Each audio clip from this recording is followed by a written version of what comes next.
Hello friends, ఎలా ఉన్నారు? అంతా బాగున్నారు కదా?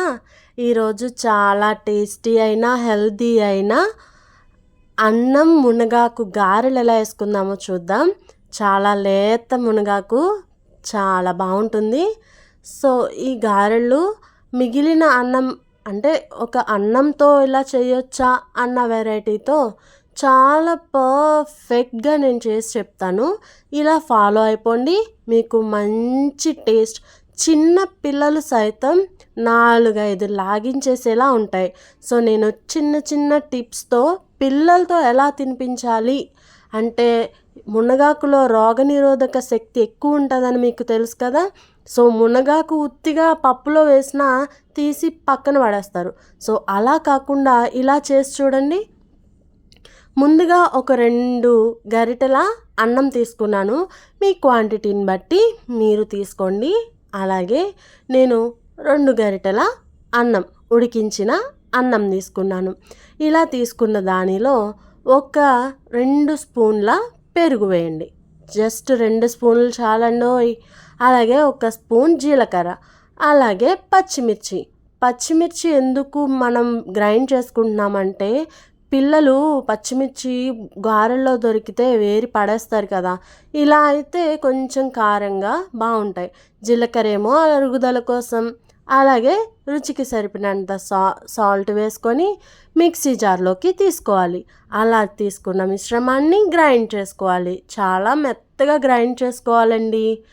ఇలా గ్రైండ్ చేసుకున్న మిశ్రమాన్ని కొంచెం ఇలా జ్యూసీగానే ఉండాలి, అంటే మరీ పలుచగా కాదు, ఇలా ఉండాలి. ఎందుకంటే నెక్స్ట్ యాడ్ చేసేవి వాటర్ని పీల్చుకునేవి యాడ్ చేస్తాం కాబట్టి.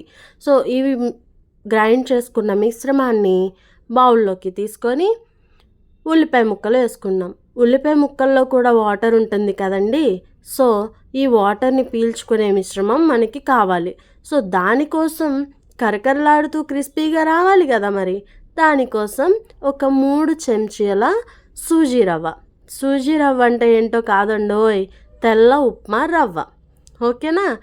అలాగే 1 స్పూను బియ్యం రవ్వ వేయండి.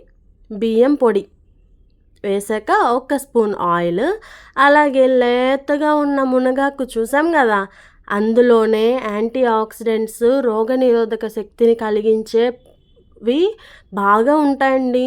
సో ఇలా తీసుకున్న మునగాకుని ఆ మిశ్రమంలో బాగా కలిసేలాగా కలపాలండి. కలిపేసి ఒక 10 నిమిషాలు పక్కన పెట్టేయండి. చక్కగా వాటర్ అంతా పీల్చుకొని పిండి గట్టిగా తయారవుతుంది. ఇలా గట్టిగానే ఉండాలండి. చూడండి, ఇలా దగ్గరికి చేసుకొని గారెలా వస్తుందో లేదో ఒక్కసారి టేస్ట్ చేసుకోండి. లేదు కొంచెం పల్చగా ఉంది అనుకుంటే కనుక కొంచెం సూజీ రవ్వని యాడ్ చేసుకోండి, ఓకేనా. నాకైతే పర్ఫెక్ట్గానే ఉంది. సో వాటితో నేను గారెలు వేసేసాను. గారెలు ఎలా వేయాలో తెలుసు కదా, మధ్యలో చిల్లు పెట్టాలండి కదా. సో మధ్యలో చిల్లు పెట్టి గారెలు వేసేసి అటు ఇటు కూడా చక్కని గోల్డెన్ బ్రౌన్ కలర్ వచ్చేలాగా వేయించేసుకోవడమే. చాలా బాగుంటాయి అండ్ ఈజీ కూడా. 10 నిమిషాల్లో అయిపోతాయండి, పర్ఫెక్ట్గా వస్తాయి. అండ్ పిండి గట్టిగా ఉండడం చాలా ఇంపార్టెంట్. నా ఛానల్ని ఫస్ట్ టైం చూస్తే కనుక ప్లీజ్ సబ్స్క్రైబ్ చేయండి. అలాగే నా వీడియో కనుక నచ్చినట్లయితే లైక్ చేయండి. మీ వెరైటీ కిట్టుకి ఈ వెరైటీ వంటకం ఎలా చేశారో కామెంట్ చేయండి, ఓకేనా. Thank you friends.